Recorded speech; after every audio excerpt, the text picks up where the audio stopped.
back to another video, and today I'm going to be laying on a table some thoughts on the eternal debate of color versus black and white. And why this is a debate, I don't know. As you read in the title, to me it's a debate that never was. Because to me there's very different things in color and black and white. They're, good, and they are like positives for both sides. And I think there shouldn't be a debate because it really depends on the uses that you give to them. And so it's up to you in your artistry, in your creativity, to make the best use you can out of them both. But a lot of people always ask me which one I prefer and why. And recently I picked up a book titled Color. It's a 450-page collection of color photographs by Elliott Erwitt, who is a photographer whose work we've explored in the channel in our photographer's profile, so I'll be leaving a link here somewhere for that video. And Elliott Erwitt is known for his black and white work, and so for me to see the way he captured the world in color was really, really interesting. And it put everything into perspective. And before we go into the video, I wanted to give a massive shout out to Salah, who is the music producer, beatmaker that I've been working with for quite some time now, and he's been doing some really incredible music that I've been using on my videos. And if you're familiar with the videos, you know that one of the things that I always am very particular about is beat and music, and you can use the code OPPER20 in his BeatStars profile and you can get 20% off his beats. And without further ado, let's just now go straight into our video.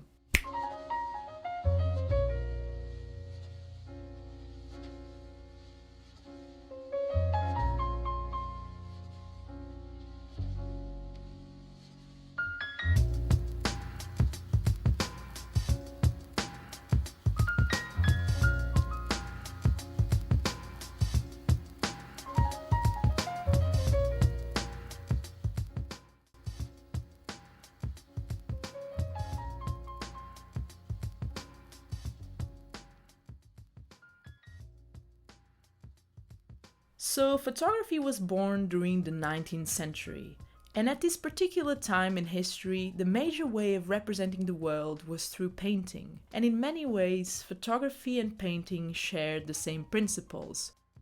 We've talked before about how we can use our cameras to illustrate the way we see the world, just like a painter could use his or her paintbrush to illustrate how they see the world.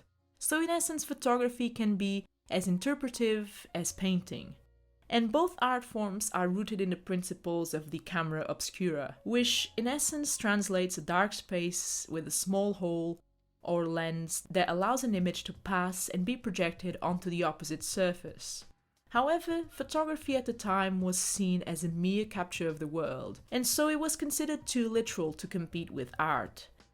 Photography was like an attraction, just like the first films the Lumiere brothers made would just stand as documentaries or literal visions of the world. Because people failed to realize the storytelling potential in them that could elevate the imagination of both the creator and the audience. However, in time, photography started to conquer its territory and competing with fine art.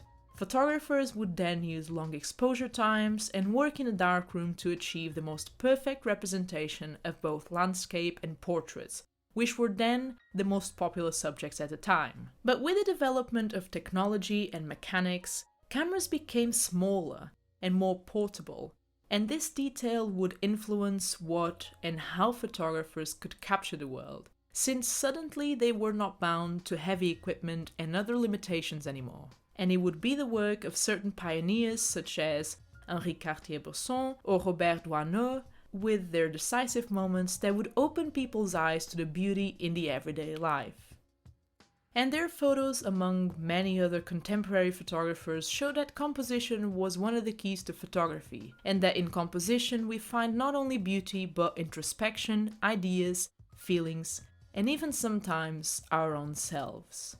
And until here, photography had been seen in its black and white splendor. So naturally, black and white had been the norm, and although there had been here and there attempts at introducing color, they weren't very successful. But then we enter the 1950s, and in the 1950s, film manufacturers started to develop processes that made it easier to develop color. And so what happens is that obviously Kodak, who was one of the biggest manufacturers at the time, and it still is today, one of the biggest film manufacturers, they had released Kodachrome in 1936 and Ektachrome in the 40s. However, the process to develop them was very complex. And in the 1950s, they reinvented the processes, they adapted and they developed new techniques that allowed for these films to be processed easily and that could be processed more widely by more labs. And so people were obviously immediately drawn to this because it made it more available. But however, just like painters had said before and defenders of like the art, let's put it this way, had put it before that photography wasn't a good representation of, like art, and it was just like a literal representation of reality, and they were against it. So were now, many years later, photographers against color, because they considered color too literal. It was vulgar, and it took out of photography almost like its artistry.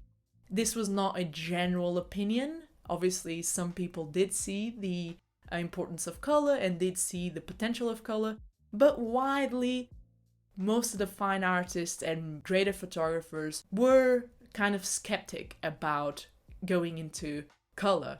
And that is also because, and we have to realize this, that photographers back then, they shot in black and white, but they also shot for black and white. And what does this mean is that they would look at a scene and they would think in black and white, how would that work? And so they would photograph with this in mind. They would have in consideration contrast, details, light and shadow, and so this presented itself as a big challenge. And as I said, color would make things too real and too literal and too vulgar, and a lot of artists weren't really taking it. But there were some people who saw the immense potential in color. At this point, progress wouldn't be carried out by photographers themselves, but by the people, the general public, the amateurs, the hobbyists who took photography either as an enjoyable activity or just to snap their family holiday or daily lives. And amidst this turmoil of colors and emotions, there's a few different names that slowly but surely came to be known for their color photography work. And of course, we're talking about William Eggleston, William Klein, and much later on, Stephen Shaw and Joel Meyerowitz. And Meyerowitz himself said, "What I saw was that the color image had more information in it. Simple as that. There was so much more to see and consider. Whereas black and white reduced the world to shades of grey, and while that reduction had provided us with more than 100 years of remarkable images, we were entering a new era at the time. And color, for me anyway, seemed to offer a challenge to the conventions that always undermined any medium."